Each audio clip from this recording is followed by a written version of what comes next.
Welcome. Week 5 is in the books. We have an exciting update for you guys here with the slew of videos coming out with the state of the franchise. Yes, special guest Grant coming in. We're going to be talking about your franchise and your future. Let's go.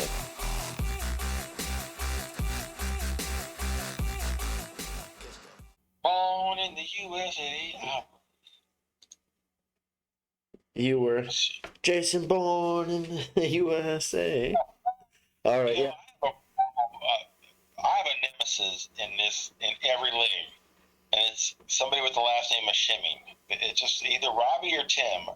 And when I go to play them, man, it's like I get beat. It's like they got my number. I don't know how it always is, but I think I lost to both of them, one in each league last week. Oh man, I think I won all my games last week. So yeah, we're good to go. All right, ready to go with Bourne? Yep. All right. Well, next we've got Bourne, 5-3. This is a very competitive division that he's in. Him at 5-3, Scorpion, Bourne, Frozen's not out of it, 2-6, and so you gotta be sharp on it every week. And Robbie's no slough. I mean, Robbie's been in this league. He's the only original member of this league in it. He's won a championship, and he knows how to win a championship. His team's doing pretty good. He's at 45.55 in the power rankings, so he's no slough there. His team has put up his team's averaging 301 points, almost 302 points a game. There's only like 4 teams in the league that are averaging 300 a week, and he's one of them. So give him kudos for that. Probably why he's lost the 3 games because, frankly, he's given up 284 points a game. So, but he's 3-1 in his division, and he's in first place by a game. And I don't know, Joe. What do you got to say? Yeah, I mean, this is a very tough division. I mean, as we go through, we'll look at the rosters a little bit more to kind of compare the division. But his power ranking's high. He's got a good average. He's just, played some competitive teams. And he's got a pretty high average points against.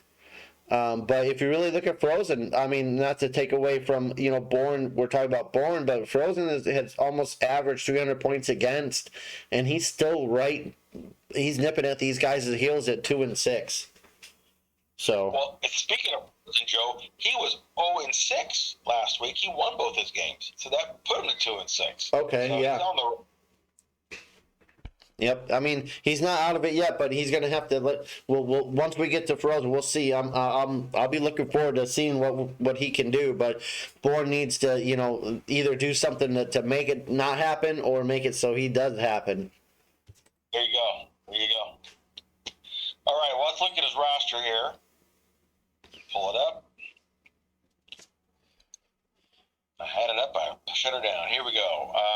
Okay, you can't really Patrick Mahomes, what can the guys, enough said that. Him and Josh Allen are 1 and 1A in the league, so you got to like that. Unfortunately, his second quarterback is Tua. I can't say his last name, but he's out. I've even heard rumors he may have to retire. So he's out, and then he's got Malik Willis as number 3, and Malik doesn't have a starting job. So in week 8, Bourne's going to need to pick up a quarterback. And Robbie, just contact Rick Bosa. He's got 4 of them. Yep. I don't think that he's going to retire. They were just saying that with the 2 back-to-back, type concussions, that he should look at it. But these are people just talking without knowing information. And maybe he doesn't play the rest of the season too. Not retire, just doesn't get cleared to play anymore this season. But regardless, well, he's practicing already. He needs to pick up another quarterback. I would just, if I was him, I wouldn't feel safe at quarterback with what's there. 100%. Yep, he's in line for a quarterback for sure. And this might be the only guy with the negative points that's rostered actually. I think you're right. Looking at running backs, Austin Eckler, what can you say there, man? Austin is, having a great season. Kareem Hunt's been a little bit of a letdown, and obviously Kamara has too because of injuries, but not giving up on those two guys. Well, Kareem Hunt for being behind Chubb, who leads the league in rushing. I mean, he's averaging at least 10 carries a game.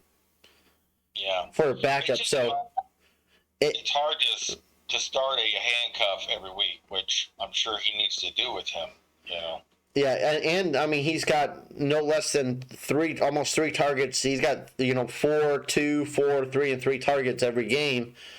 So I mean he's at least used. So in those positions where you need it, I feel comfortable starting Kareem Hunt. Well, he has to. Yeah. So, well, it doesn't matter if he's comfortable or not. He's got to start him because Kamara is just getting back.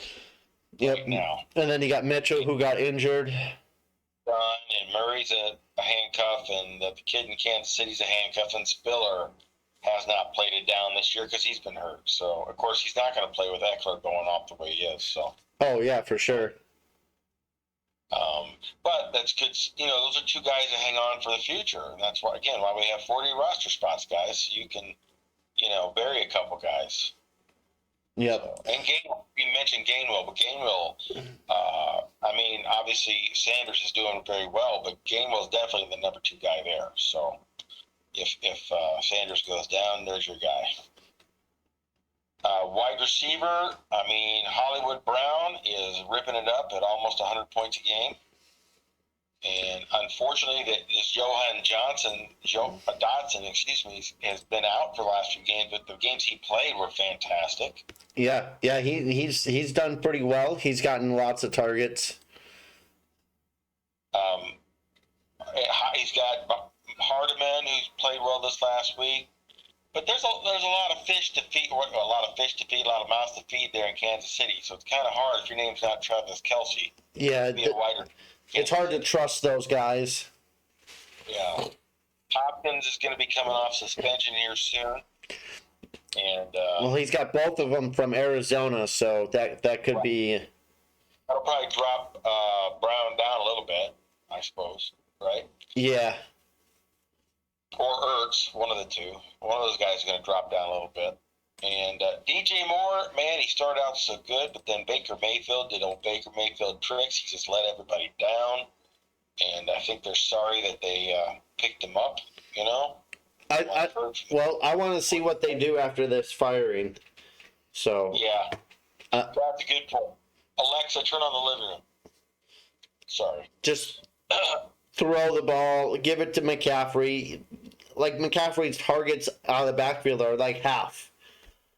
Like, that's just not acceptable. Like, he needs to touch the ball more. Now, talking about Hunter Henry, here is a little something. Devontae Adams got in trouble.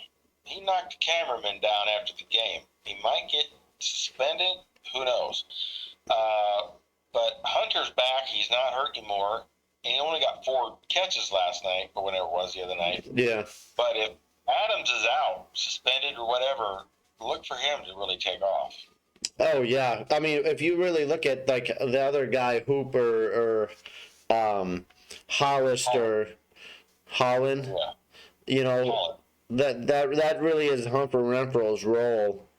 So that's like those points would just be for him anyways. But I would buy on Hunter Renfro right now. I would too. And then of course he's got Justin Ross is on the IR, but he's got Deebo Samuels. He's every week just must start. Mike Williams every week must start. Yeah. So he was solid, in my opinion, at wide receiver, and he's got some room to navigate just in case things happen. So yeah, he's got a very he does have some good guys on here, and then 3 solid guys that must start, and then you rotate the extra guy in and out. Absolutely. And that tight end, I don't know what happened to Dalton Schultz this year, because he was all that in a bag of chips last year. but he's not this year. And so his guys that he have all just been, as we've been saying, pedestrian. I mean, they're not terrible. They're just not really lighting the world on fire, But hopefully things will change around here for Dalton Schultz because, he looked like who was the guy they had down there for years? That were, oh my gosh, Witten. I mean, he looked like Witten last year. The way he was playing. Yep. Kickers, he got Mr. Suckup, and enough said. He got 86 points. That's good kickers. Now, at defensive tackle, the guy's loaded with Jonathan Allen and Grady Jarrett, both well over 100 points scored already this year. That is, wow. That's great. Yep. Well, the biggest thing about this that I'm seeing is these guys are going to score lots of points this year, and then both of them are going to. It looks like that their contract's ending, right? They're paid. So they're gonna want to get paid, and if they keep going the way that they're going, they're going to be worth 10 to 16 million. Absolutely. Especially, I know that Grady Jarrett's been putting up points for at least the 3 seasons, so that brother's going to get really sure about the Jonathan Allen guy. Yeah, he scored 270 last year. Yeah. So, with that, he's going to be lots of money, and if you really wanted to go the waiver wire, pick up and try to trade off one of these guys here, so someone else can pay him, and then you can just waiver wire and sign another guy, and their bye week problems. Great point there. What you just said, he could trade one of those D tackles, maybe get a defensive end from another team. Get the bye week thing too. Yeah, he's got to move something this week because he can't start. He has to start. Then somewhere, isn't he? Yep. Yeah. All right. And his defensive ends are good. They're just not as great as his defensive tackles, but there's no slapping them guys around at 78 and 66 points. So they're good. Yep. No big names, but they're producing points. No hundreds, no 80s, no 90s, but they're not putting up zeros. So that's the biggest thing is when a guy puts up 0, it's like, oh. Now looking there at his linebackers, he's got Judon from New England, who's almost got 100 points scored, and he's got this guy Walker from Atlanta, who's got 83 points. So he's solid there. There's not any bye week issues there. And you know what? He got 3 of the 4 of them off the waiver wire, first come first serves. So he's doing his homework. He's looking that stuff up. He's checking that stuff out. Yep. No studs, but they're making points. Yep. And then corner. Again, he's got this Carlton Davis out of Tampa, put up 90 points, and Anthony Brown out of the Cowboys put up 84. You got to like that. That's pretty good. Nothing wrong there. And now he's going to need to make a change here at safety because he's got Marcus Williams on the IR, so he can't start 2 safeties right now. So yeah. Yeah, it's a common theme that you'll find throughout the rosters that the safeties and corners are always the most neglected as far as your depth roster position. You're right. So what's he got for future collateral there, sir? Well, let's take a look here. He's got a first, 2 seconds, a third and a fourth, and a fifth. And then the 2024, he's got first, second, fourth, and 2 fifths. So he's got pretty average. He's got two second-round draft picks next year, and his own. So and he's got the regular lineup. So he's kind of in the middle. He could trade away a few of these pieces to pick up better position players, or vice versa, right? Depending on if you feel like you got good depth at wide receiver. He could probably move off one of these wide receivers, maybe a Marquise Brown, because he's hot. You're going to have to pay him next year. Wait, because he's got those asterisks. He'll have one more year there? Yeah.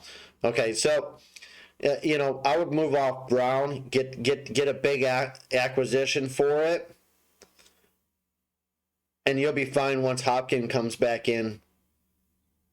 I agree. Yeah, or he could possibly move DJ Moore, who's last year of his deal. Yeah, DJ Moore would be an interesting one. You know, I would be in the market for like a DJ Moore, honestly. Cause I need better wide receivers, but I'm not looking for super studs because people want more for like Debo Samuels. You're gonna want like 2 picks. Oh, yeah, he's gonna want something out, and he's worth it. Don't get me wrong, he's worth it. But yeah, you're right. That's a lot. You have to pay the piper to get Mr. Samuels. Yep. For sure. But you could move off Brown if you're gonna keep Hopkins, or it's almost like if but you just got Hopkins. It looks like this past year in the new deal, and then you're gonna move off of them and wait. No, like you're probably gonna move off Brown, or you're gonna start 2 guys and hopefully that they both don't counter each other. How long is DeAndre's suspension for? You know? Oh, it was. Was it 8 games? I think it was 8 or 10. Well, then he'll be coming back either week 9 or week 11. Yeah. Okay. Good news. Good info. Cool.